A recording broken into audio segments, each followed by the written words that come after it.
মধ্যযুগ সম্পর্কে আমাদের সাধারণ ধারণায় এমন অনেক গল্প ও কিংবদন্তি রয়েছে যা রূপকথা এবং ঐতিহাসিক ঘটনার মাঝামাঝি।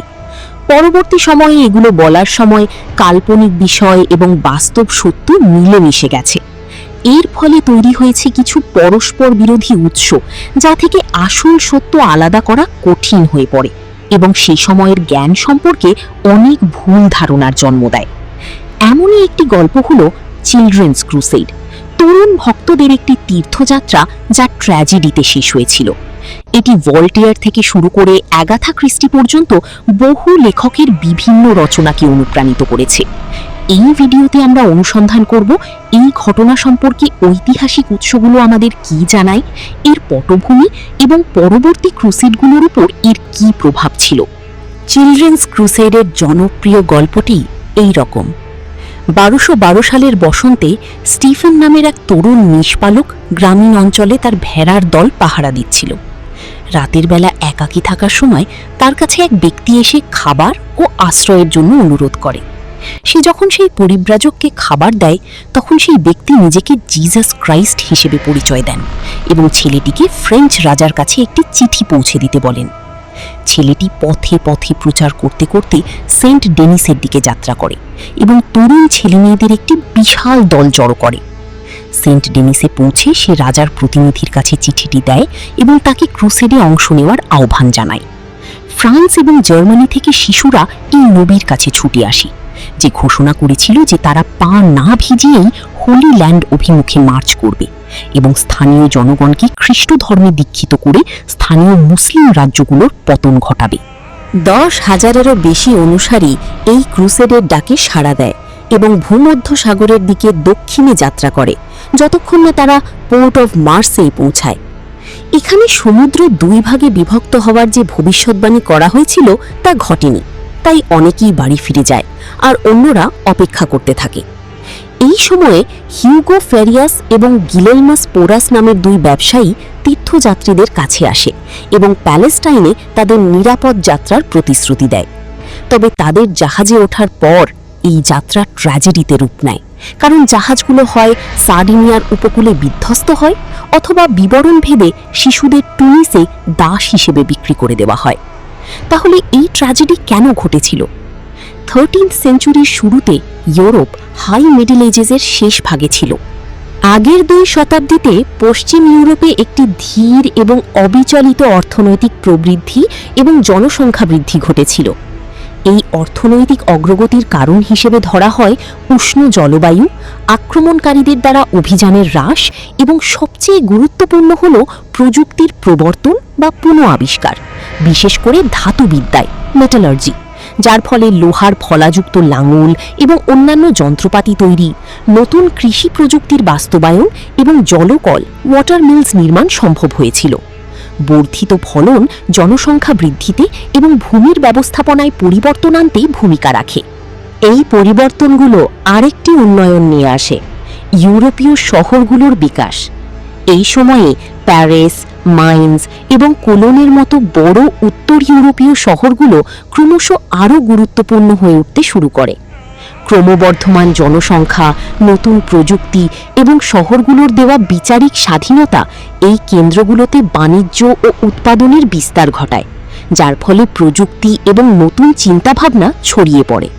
বিনিময়ের প্রধান মাধ্যম হিসেবে অর্থের প্রত্যাবর্তন ঘটে এবং ব্যবসায়ী ও কারিগরদের একটি নতুন শ্রেণীর উত্থান হয়, যারা ইউরোপীয় শহরগুলোর আরও উন্নয়নের জন্য অত্যন্ত গুরুত্বপূর্ণ হয়ে ওঠে।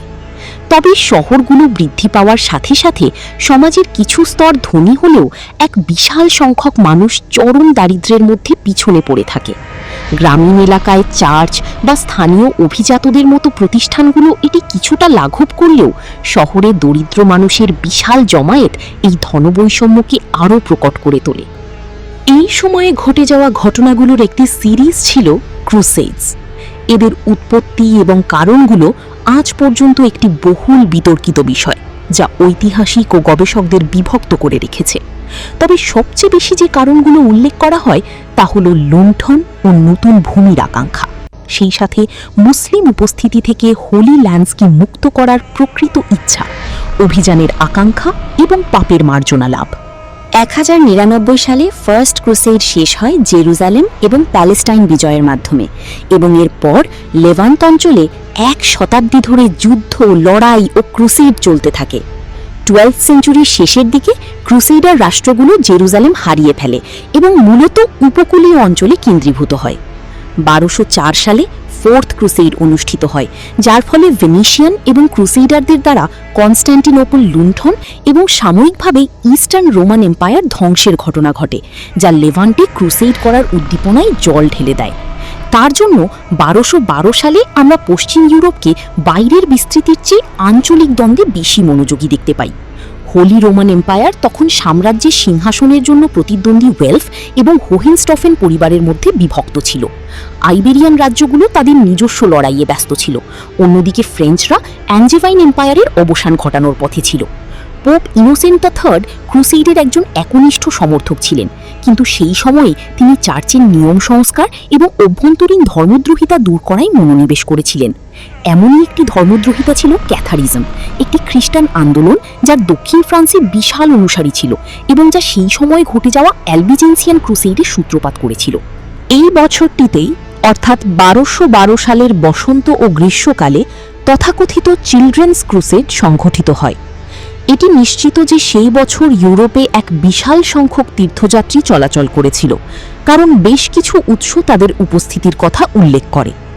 দুর্ভাগ্যবশত এই উল্লেখগুলো প্রায়শই সংক্ষিপ্ত এবং তাদের যাত্রাপথের ঘটনাগুলো সম্পর্কে খুব বেশি তথ্য দেয় না। সুসংগত নথিপত্রের এই অভাবকে এই অভিযানের গণপ্রকৃতি দিয়ে ব্যাখ্যা করা যেতে পারে, কারণ নিম্ন শ্রেণীর মানুষের কার্যকলাপ সেই সময়ের ইতিহাসবিদ বা ক্রনিকলারদের খুব একটা আকৃষ্ট করেনি। একটি বিষয় নিশ্চিত যে মানুষের এই যাত্রা কোনো একটি একক দলে হয়নি, বরং একই সময়ে দুটি ভিন্ন আন্দোলন ঘটছিল, একটি ফ্রান্সে এবং অন্যটি জার্মানিতে। কোনো উৎসই নিশ্চিত করতে পারে না যে তারা একে অপরকে প্রভাবিত করেছিল কিনা, তবে একটি সংযোগ থাকা সম্ভব, কারণ দুটি একইভাবে শুরু হয়েছিল। আমরা জানি যে 1211 এবং 1212 সালের শীত ও বসন্তে উত্তর পূর্ব ফ্রান্স, লোল্যান্ডস এবং পশ্চিম জার্মানিতে বিপুল সংখ্যক প্রচারক ইউরোপের ধর্মদ্রোহিতার বিরুদ্ধে ক্রুসেডের জন্য জোরালো আহ্বান জানিয়েছিলেন, যার মধ্যে সবচেয়ে বিশিষ্ট ছিল ল্যাঙ্গুডকের ক্যাথার্সরা। তাই ধর্মীয় আবেগের ভিত্তিটি আগেই তৈরি হয়েছিল। ফ্রেঞ্চ আন্দোলনটি গ্রীষ্মকালে শুরু হয় এবং এর নেতৃত্বে ছিল স্টিভেন অফ ক্লয়েজ নামের এক তরুণ ছেলে। জনপ্রিয় গল্পের মতোই বলা হয়ে থাকে যে জিজাস তাকে দেখা দিয়েছিলেন এবং ফ্রেঞ্চ রাজার জন্য তার কাছে একটি বার্তা ছিল। সে প্রচার শুরু করে এবং সেন্ট ডেনিসের অ্যাবেতে, যা তৎকালীন রাজকীয় বাসস্থান ছিল, 30,000 মানুষের মিছিল পৌঁছানো পর্যন্ত আরও মানুষ এতে যোগ দেয়। এখানে স্টিভেন রাজা ফিলিপ অগাস্টাসের এক প্রতিনিধির কাছে বার্তাটি দেয় এবং তার দর্শনের কথা বর্ণনা করে। রাজা ইউনিভার্সিটি অফ প্যারিসের পরামর্শে দলটিকে বাড়ি ফিরে যেতে বলেন, যাতে দূরবর্তী দেশে তাদের কোনো ক্ষতি না হয়। এখানেই উৎসগুলোর বিবরণ শেষ হয়ে যায়, তবে মনে হয় তাদের বেশিরভাগই বাড়ি ফিরে গিয়েছিল অথবা অ্যালবিজেন্সিয়ান ক্রুসেডে যোগ দিয়েছিল। অন্যদিকে স্টিভেন তার পালের কাছে ফিরে যায় এবং ইতিহাস থেকে হারিয়ে যায়। তবে ঐতিহাসিকদের ধারণা এটি আসলে মূল চিলড্রেন্স ক্রুসেডের কোনো অংশ ছিল না, বরং কৃষকদের একটি বার্ষিক শোভাযাত্রার অংশ ছিল, যেখানে একজন অস্বাভাবিক রকম কম বয়সী এবং ধার্মিক বক্তা ছিল, যে নিজে কখনো প্যালেস্টাইন যাওয়ার ইচ্ছা পোষণ করেনি, এবং পরবর্তীতে একে চিলড্রেন্স ক্রুসেডের সাথে যুক্ত করা হয়। অন্য আন্দোলনটি ঘটেছিল জার্মানিতে, যা কোলনে শুরু হয়েছিল। এখানে নিকোলাস নামের এক শিশু আকাশে একটি জ্বলন্ত ক্রুশের দর্শন পেয়েছিল বলে বলা হয়, এবং সে প্রচার করতে শুরু করে যে তাদের হোলি ল্যান্ডে ভ্রমণ করা উচিত এবং তারা কোনো রক্তপাত ছাড়াই স্থানীয় জনগণকে ধর্মান্তরিত করবে। নিকোলাস সম্পর্কে খুব বেশি জানা যায় না, তবে উল্লেখ আছে যে তার বাবা, একজন দুষ্টু লোক, তাকে এই শোভাযাত্রা সংগঠিত করতে সাহায্য করেছিল। হোলি ল্যান্ড মুক্ত করার এই আহ্বান প্রতিবেশী অঞ্চলগুলোতে ছড়িয়ে পড়ে এবং 20,000 মানুষের একটি দল রাইন উপত্যকা দিয়ে দক্ষিণের উদ্দেশ্যে রওনা হয়। আল্পস পর্বতমালা অতিক্রম করার সময় অনেকে ক্ষুধা, ঠান্ডা বা ডাকাত ও বন্য পশুর আক্রমণে মারা যায়, আবার অন্যরা এই শোভাযাত্রা ত্যাগ করে মাইন্স বা পিয়াচেনজা থেকে বাড়ি ফিরে যায়। অবশেষে মাত্র 7,000 মানুষের এই ক্রুসের দল জেনোয়ার ফটকে পৌঁছায়। এখানে নিকোলাস ভবিষ্যৎবাণী করেছিল যে তীর্থযাত্রীরা যাতে লেভানকে পৌঁছাতে পারে সেজন্য সমুদ্র 2 ভাগে বিভক্ত হয়ে যাবে, কিন্তু তা না হওয়ায় তারা বিভিন্ন দলে বিভক্ত হয়ে পড়ে। কেউ কেউ বাড়ি ফিরে যায়, অন্যরা জেনোয়াতে থেকে যায়, কারণ ক্রমবর্ধমান এই বাণিজ্যিক প্রজাতন্ত্রটিতে সস্তা শ্রমিকের প্রয়োজন ছিল। অন্য একটি দল মার্সেইয়ের দিকে যায়, যাদের শেষ পরিণতি অজানা, এবং এটি কিংবদন্তিগুলোর মূল ভিত্তি হয়ে দাঁড়িয়েছে। যেমন তারা যাওয়ার পথ পেয়েছিল কিন্তু জাহাজ ডুবি হয়েছিল, অথবা দাস হিসেবে বিক্রি হয়ে গিয়েছিল। নিকোলাস সহ শেষ দলটি রোম অভিমুখে যাত্রা করে। এখানে তারা পোপ ইনোসেন্ট দ্য থার্ডের সাথে দেখা করে এবং শরৎকালে ক্রুসেডে অংশ নেওয়ার শপথ থেকে অব্যাহতি পেয়ে বাড়ি ফিরে যেতে পারত, যদিও বিশাল সংখ্যাগরিষ্ঠ অংশ ফিরে যায়নি। একটি প্রশ্ন প্রায়শই উত্থাপিত হয়, এই ক্রুসেডের অংশগ্রহণকারী কারা ছিল এবং তারা কি আসলেই শিশু ছিল? ঐতিহাসিকরা লাতিন শব্দ পুয়েরিয়ের ব্যবহারের দিকে নজর দিয়েছেন, যা প্রায়শই চিলড্রেন, শিশু হিসেবে অনুবাদ করা হয়। তবে এর অর্থ দ্য পাওয়ারলেস বা সমাজের সবচেয়ে সুবিধাবঞ্চিত সদস্যও হতে পারে। অন্যদিকে আরেকটি বিষয় যা বিবেচনায় নিতে হবে তা হল তরুণ এবং শিশুরা সে সময় ইউরোপীয় জনসংখ্যার প্রায় সংখ্যাগরিষ্ঠ অংশ ছিল এবং মধ্যযুগে তাদের অনেক বেশি দায়িত্ব পালন করতে হতো এবং আজকের চেয়ে অনেক কম বয়সেই তারা পরিপক্কতা লাভ করত।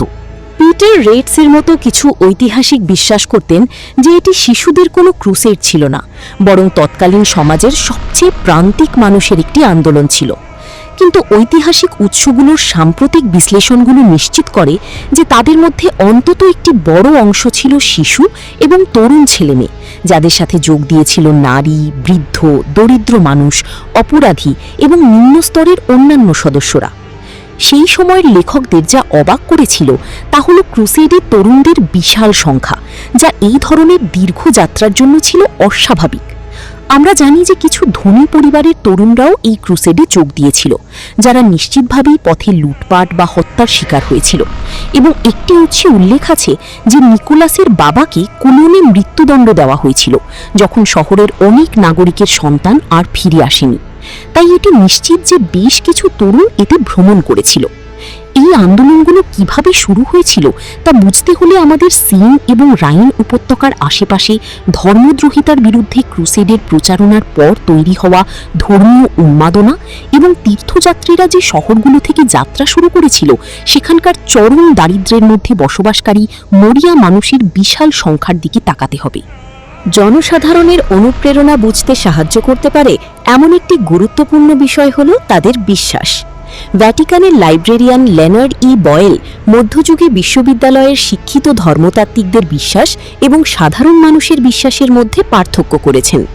সাধারণ মানুষের বিশ্বাসের বৈশিষ্ট্য ছিল এই যে বিশ্বাস হল ঈশ্বরের এমন একটি উপহার যা যারা তাঁকে সম্পূর্ণভাবে নিজেদের সঁপে দেয় তাদের দেওয়া হয়। তাই শারীরিক কাজ বা সংযোগ, যেমন তীর্থযাত্রা এবং পবিত্র নিদর্শন রেলিক্স, তাদের কাছে খুব গুরুত্বপূর্ণ ছিল। ঈশ্বরের নামে মারা গেলে মৃত্যুর গুরুত্ব তাদের কাছে কম ছিল। প্রকৃতপক্ষে এটি প্রথমবার ছিল না যে সমাজের প্রান্তিক মানুষরা ক্রুসেডের মতো অভিযানে নেমেছিল। যেমন পিটার দ্য হার্মিটের নেতৃত্বে 1095 সালের পোর্স ক্রুসেড, যা ফার্স্ট ক্রুসেডের পূর্বে ঘটেছিল এবং অ্যানাটোলিয়াতে বিপর্যয় দিয়ে শেষ হয়েছিল। চিলড্রেন্স ক্রুসেড কি আসলেই একটি ক্রুসেড ছিল?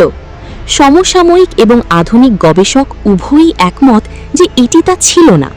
যারা অংশ নিয়েছিল তাদের দৃঢ় বিশ্বাস থাকা সত্ত্বেও ক্রুসেড হিসেবে এই আন্দোলনের কোনো আইনি ভিত্তি ছিল না। পোপ বা অন্য কোনো পোপীয় কর্তৃপক্ষ এটিকে অনুমোদন দেয়নি। চার্চ এই আন্দোলনকে আশীর্বাদ করেনি। এটি কোনো পাপক্ষমার প্রতিশ্রুতি অর্থাৎ ইন্ডালজেন্সেস দ্বারা উৎসাহিত ছিল না এবং সেই সময়ের ইতিহাসবিদরা এই ক্রুসেডকে ইতিবাচকভাবে দেখেননি। তবুও অনেক তরুণ জার্মানি ক্রুশের চিহ্ন ধারণ করেছিল, অর্থাৎ পবিত্র ভূমি মুক্ত করার প্রচেষ্টায় যোগ দেবার প্রতিশ্রুতি দিয়েছিল, এবং বলা হয় যে পোপ ইনোসেন্ট এই তরুণ সদস্যদের দেখে অভিভূত হয়েছিলেন। ইতিহাসবিদ আলবার্টি আবাতিস স্টাডেন্সিসের মতে পোপ মন্তব্য করেছিলেন, এই শিশুরা আমাদের লজ্জিত করে। যখন আমরা ঘুমাচ্ছি তখন তারা হোলি ল্যান্ড পুনরুদ্ধারের জন্য ছুটে যাচ্ছে। পরবর্তী ইতিহাসবিদরা দরিদ্র মানুষের এই দলগুলোর দুর্ভাগ্যকে গ্রহণ করে সেগুলোকে নানা খুঁটিনাটি দিয়ে সাজিয়েছিলেন, যা তাদের গুণাবলী এবং খ্রিস্টীয় উদ্দীপনার এক আদর্শ গল্পে পরিণত করেছিল। এর উপাদানগুলো পরবর্তীতে বিভিন্ন সাহিত্যকর্মে অনুপ্রেরণা হিসেবে নেওয়া হয়েছে, ঠিক যেমন অনেক শিশুতোষ গল্পে হয়ে থাকে। যদিও তথাকথিত চিলড্রেন্স ক্রুসেড একটি সম্পূর্ণ ব্যর্থতা ছিল, তবুও পরবর্তী ক্রুসেডগুলোর ওপর এর একটি প্রভাব ছিল। পোপ ইনোসেন্ট কি আসলেই এই প্রচেষ্টায় আলোড়িত হয়েছিলেন কিনা তা নিশ্চিত নয়, তবে তিনি ক্রুসেডের অনুরাগী হিসেবে পরিচিত ছিলেন। পরবর্তী বছরই তিনি একটি পেপার বুলে হোলি ল্যান্ড পুনরুদ্ধারের জন্য একটি নতুন ক্রুসেডের ডাক দেন এবং 4 বছর পর 1217 সালে ফিফথ ক্রুসেড শুরু হয়। মধ্যযুগের ইতিহাসের উপর আমাদের আরও ভিডিও আসছে, তাই নিশ্চিত করুন যে আপনি সাবস্ক্রাইব করেছেন এবং বেল বাটনটি চেপেছেন। দয়া করে লাইক, কমেন্ট এবং শেয়ার করার কথা বিবেচনা করুন, এটি আমাদের অনেক সাহায্য করে।